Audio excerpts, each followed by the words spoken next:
আজকে একটা প্রশ্ন, আমরা কি সত্যি সেই বাংলায় বসবাস করছি যে বাংলা একদিন ইতিহাস তৈরি করেছিল, নাকি আমরা সেই ইতিহাস ধীরে ধীরে ভুলে যাচ্ছি?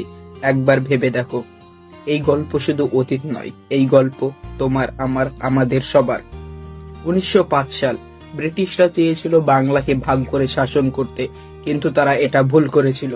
তারা ভেবেছিল মানচিত্র ভাগ করলে মানুষও ভাগ হয়ে যাবে, কিন্তু বাংলার মানুষ দেখিয়ে দিল এই মাটিকে ভাগ করা গেলেও এই মাটির আত্মাকে ভাগ করা যায় না। সেই আন্দোলন শুধু প্রতিবাদ ছিল না, এটি ছিল স্বাধীনতার আগুন, যেখান থেকে শুরু হয় এক নতুন লড়াই। তারপর এলো 1947, স্বাধীনতাও এলো, কিন্তু তার সঙ্গে নিয়ে আসলো এক গভীর ক্ষত। কারণ এই বাংলাকে আবারও ভাগ করা হলো, পশ্চিমবঙ্গ ও পূর্ব পাকিস্তান, বর্তমানে বাংলাদেশ। লক্ষ লক্ষ মানুষ তাদের ঘর এবং পরিচয় হারালো, কিন্তু তবুও এই বাংলার মানুষ থেমে থাকেনি।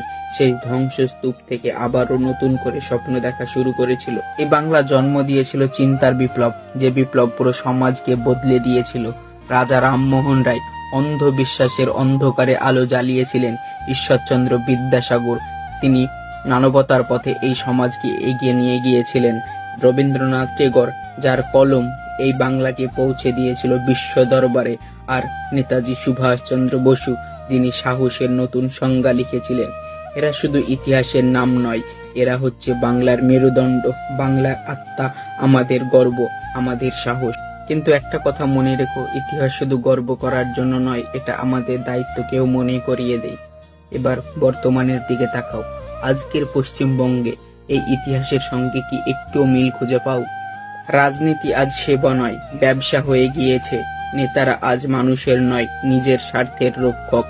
আর ভোটের আগে প্রতিশ্রুতির বন্যা, ভোটের পর অবহেলা আর নীরবতা।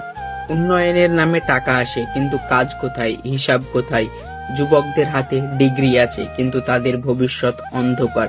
গ্রামে প্রকল্প আছে, কিন্তু দুর্নীতির ছায়া এত বড় যে সেই প্রকল্প আর দেখাই যায় না। রাজনীতি আজ নোংরা খেলায় পরিণত হয়েছে। ভয় দেখিয়ে মানুষকে ভাগ করে ক্ষমতা ধরে রাখা হচ্ছে। এটা অবশ্যই বাংলার সংস্কৃতি হতে পারে না। যারা আজ ক্ষমতায় বসে আছো, তারা কখনোই এই বাংলাকে দুর্বল ভেবো না, কারণ এর ইতিহাস তোমাদের চেয়ে অনেক বড়। কারণ এই মাটি জন্ম দিয়েছে নেতাজি সুভাষচন্দ্র বসুর মতন মানুষ, যারা কখনো অন্যায়ের সামনে মাথা নত করেনি। আজ ক্ষমতা পেয়ে নিজেদের রাজা ভাবছো? মনে রেখো, এই জনগণই কিন্তু তোমাদের বসিয়েছে, আর এই জনগণই একদিন তোমাদের নির্ধারণ করবে। তোমরা আজ আবার দুর্নীতি করে উন্নয়নেরও কথা বলছো, মনে রেখো এটা এক প্রকার প্রতারণা, আর ইতিহাস তার জবাব চাইবে। মনে রেখো, এই মাটি শুধু মাথা নত করতে শেখায় না, এই মাটি লড়তে শেখায়। পশ্চিমবঙ্গ শুধু অতীত নয়, এটা আমাদের সম্ভাবনা। আর আবারও একদিন সেই বাংলা ফিরবে, যেই দিন আমরা ইতিহাসকে শুধু ইতিহাসের মতো করে পড়বো না, ইতিহাসের মতন করে বাঁচতে শিখবো। এখন সময় এসেছে আমাদের সঠিক অধিকার চেয়ে নেওয়ার, কারণ নেতাদের প্রয়োজন এখন আমাদের। তাই আমরা চাই আমাদের সঠিক অধিকারটিও তাদের কাছ থেকে ছিনিয়ে নিতে। তাই নেতাদের সামনে ভয় না পেয়ে প্রশ্ন করো, জবাব চাও এবং নিজের অধিকার দাবি করো। আর সকল মানুষকে বলতে চাই, নিজের বুদ্ধি এবং বিবেচনা দিয়ে সঠিক মানুষকে বেছে নিন।